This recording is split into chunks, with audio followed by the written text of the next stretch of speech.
Hey guys, it is Alex, and this week I am doing a video on my personal signs and symptoms of pregnancy at 3 weeks.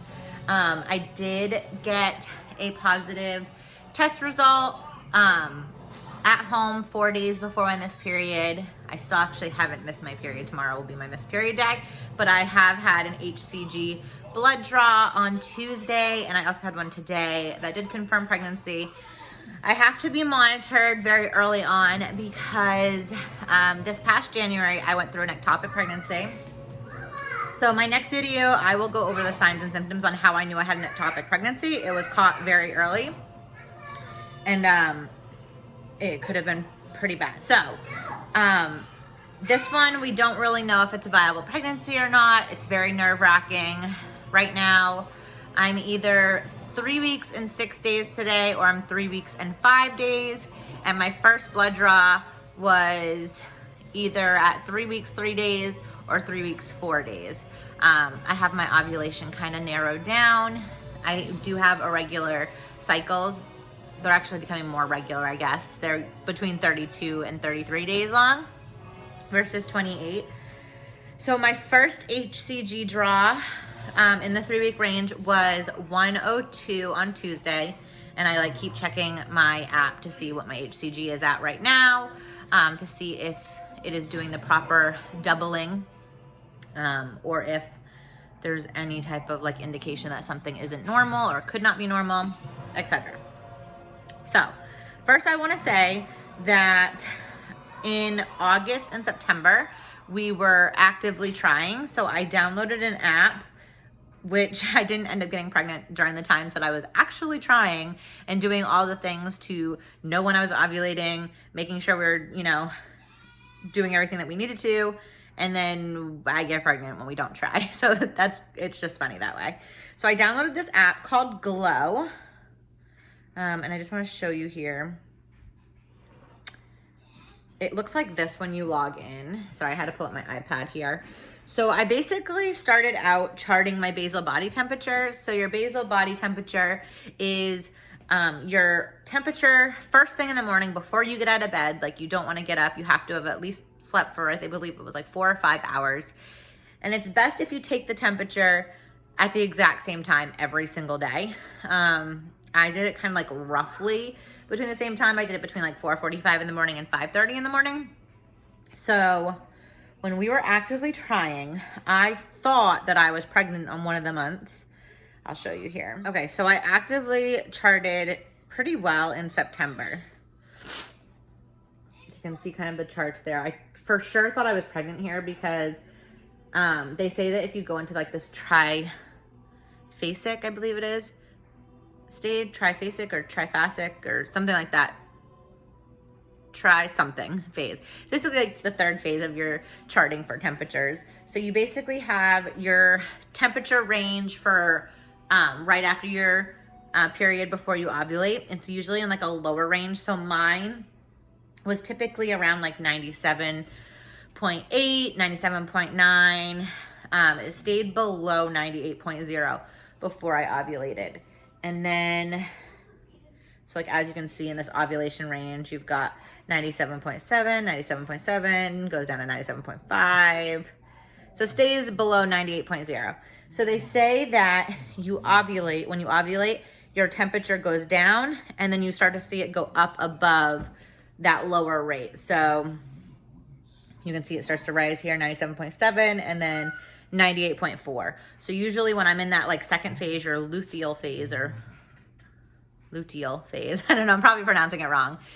You're, higher than that baseline there, and you kind of linger there. And then that triphasic or triphasic or whatever that next, the third phase, you do a dip kind of near your baseline, and then you go up even higher than what you were before. So as you can see on my chart here, I have that higher phase over here. So I was oh my gosh, I must be pregnant. Nope, I wasn't. Usually right before your period, your temperature will start to drop towards your baseline. So typically a day before, my temperature would drop to 98.1, and then on period day it was 98.0. So I didn't want to try this month and the month before because I have all summer babies. So my children are born in May, June, and July, and I didn't want a summer baby. So I was like, we'll try again when it's like September, October, November. That would have been perfect. And then, like I said, it just happened this month. I wasn't planning, wasn't charting. I mean, I was starting to take my temperature at a certain point. I don't even know why. I was like, oh, I'll just take a couple temps. And then I started having symptoms of pregnancy, and I was like, okay, I need to chart more because, I think I'm pregnant now. So this month, as you can see, I didn't chart as much. I didn't chart like all of these days. I kind of charted a couple days after what they thought was my fertile period. Or actually, I started charting because I started getting symptoms. That's it. So I started getting symptoms on, I believe, the 9th or 10th of November, which would, when I did like my calculations and stuff, that's right around the time that I would have conceived. Like, I don't even know how I was having symptoms, because typically I thought that you don't get the symptoms until it actually implants in your uterus when you start producing HCG. But for some reason, at basically conception, I started having symptoms that were a little off. So the first initial symptom that I was like, okay, that's not normal in all the cycles. So like, I love this app because you can, I'm just gonna show you, you can log, like if you have sore breasts, if you're fatigued, if you're eating more, your moodiness. So like, you would just click on symptoms here and you would log it. So it keeps track, because sometimes when I like try to make a mental note, I completely forget. So I started having, sore boobs. And when I looked back at my previous charts, in each cycle, I would log that specifically on like a certain time of the month. And it was pretty consistent. In this cycle, it started like 7 days sooner. Kitty, get down. 7 days sooner than I normally do. So I was like, okay, well, that's a little weird. And then I was like, well, maybe it's just due to ovulation. And then I was like, well, no, because it doesn't ever happen during ovulation. Like, this is the first time that it's happened so much sooner, and it stayed like that the entire time. And I mean, I haven't had a ton of symptoms again. I'm super early, so it's not like you're gonna have crazy intense symptoms at 3 weeks, but it was definitely the breast tenderness. I thought my areolas were a little darker, but then they kind of didn't seem darker. So I was like, okay, maybe it's just in my head. I took 2 tests, obviously like way too soon because they were negative. And then, what was it? One morning, I think my temperature dropped a little bit. And I was like, you know what? I'm just going to take a test. This was on Monday. I was like, I'm just going to take my last test. And, if it's negative, then I'm not going to test again because I'm probably not pregnant. So I took the test, and it didn't show up like right away. Like, it was like kind of like faint. It was weird because the control line actually was lighter than it normally is when like it's negative. So when I would take a negative test, it would like zip along and then it'd be a dark pink line, but it actually was a lot lighter. And then after a minute, it finally showed positive. So again, that was 4 days before my missed period. My period's supposed to be here tomorrow. I was actually hungry. Again, it seems like it's too soon, but with all my other pregnancies, I've had symptoms at 3 weeks.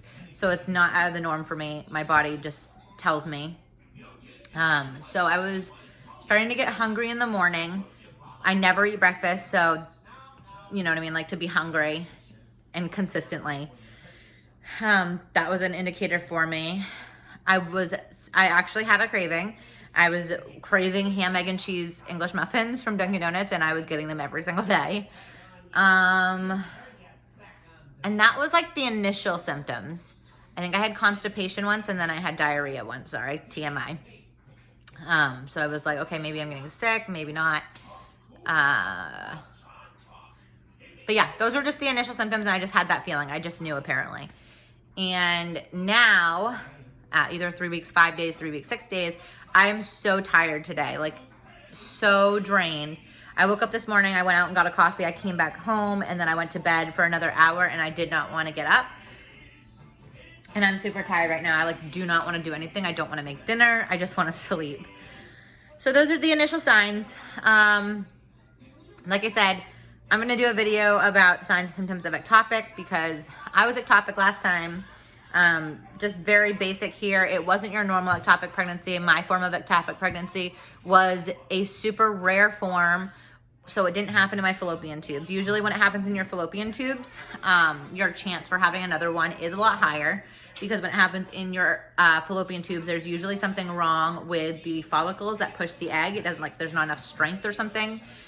But mine happened on my C-section scar. And what happened was the little, I don't know, is it called a zygote, embryo, or whatnot, you know, made it to the uterus, and then it went towards my C-section scar and apparently went out my C-section scar and planted on the outside of my uterus. So it's a very rare form. The chance of it happening again, I mean, it would have to be a 1 in a trillion chance, but we're still monitoring it just in case. So like I said, I'm gonna do a video specifically on ectopic pregnancy because it is good to know the signs with that, because originally they were not gonna schedule me for an ultrasound until 8 weeks with that. Had I waited until 8 weeks to be seen, I probably would have had a rupture, and it would have been too late to have the methotrexate with my HCG numbers that I would have ended up having to have a full hysterectomy. So I would never be able to have kids at that point. So that is just your basic video of what is happening right now. I will keep you updated. I find out the second,